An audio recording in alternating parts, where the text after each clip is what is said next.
Então chegamos a talvez a metodologia ativa mais controversa, a gamificação.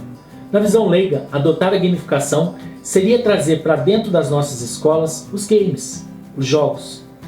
Com tantos problemas na sociedade, principalmente os relacionados à violência e atribuídos aos jogos, sem contar o vício em jogatina, que durante os tempos tem arruinado a vida de muitas famílias.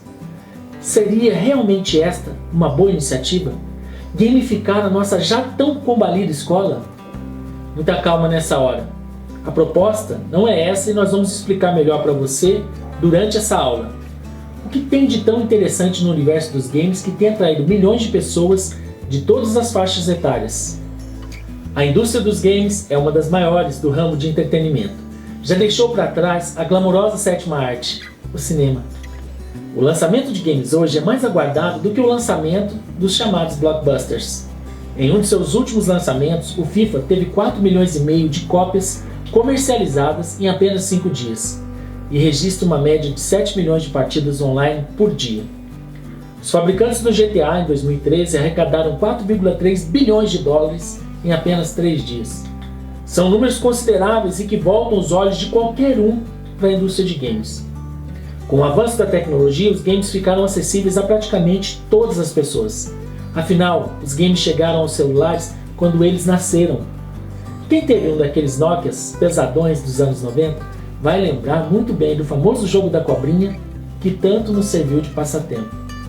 Hoje, esse universo, como tudo, está conectado, o que permite que a pessoa participe de um game em diversos aparelhos distintos que se conectam à internet.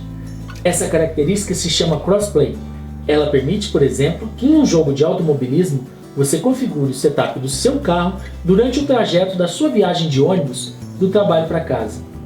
Usar o celular para correr é um tanto quanto desconfortável, mas como eu falei, você pode através do smartphone mudar o jogo de pneus do seu carro, mexer no aerofólio e alterar a aerodinâmica para assim que chegar em casa, participar de uma corrida diante de um monitor de 40 polegadas. Eu adorava o joguinho de Fórmula 1 dos anos 90, corria a temporada toda no mesmo dia. Evidentemente, eu contra o computador. Não havia conexão e a brincadeira era só corrida mesmo. Não tinha essa de configurar o setup do carro. Hoje, se formam equipes em torno dos jogos, inclusive com as pessoas das equipes desempenhando funções diferentes. E a mágica acontece online, quando todos entram de onde estiverem para participar de uma partida, uma corrida ou uma sessão de game.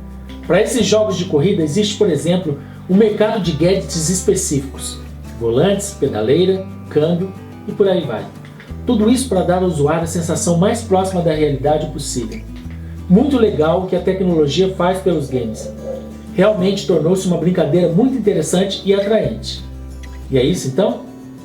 Claro que não. Os jogos já existiam bem antes dessa tecnologia toda e atraíam as pessoas da mesma forma, inclusive para noites inteiras de RPG.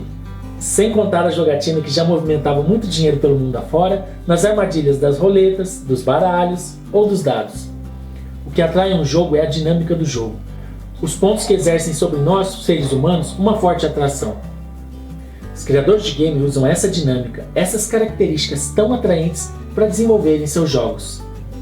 Se são tão boas assim para atrair para os jogos, não poderíamos desenvolver também aulas com essas características? Aí chegamos ao ponto da gamificação. A gamificação não é simplesmente trazer um videogame com jogos educativos para dentro da sala de aula. Isso pode até ser feito e existem sim bons jogos para ensinar diversas matérias. Mas gamificação é bem mais que isso. Como já falamos ao apresentar as metodologias ativas anteriores, essa metodologia de gamificação também já existia antes da tecnologia.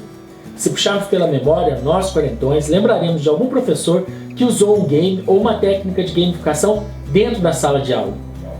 O mesmo pode ser feito para os alunos do século XXI. Isso vai despertar o interesse, o engajamento. Mas que técnicas são essas? Vamos ver logo a seguir.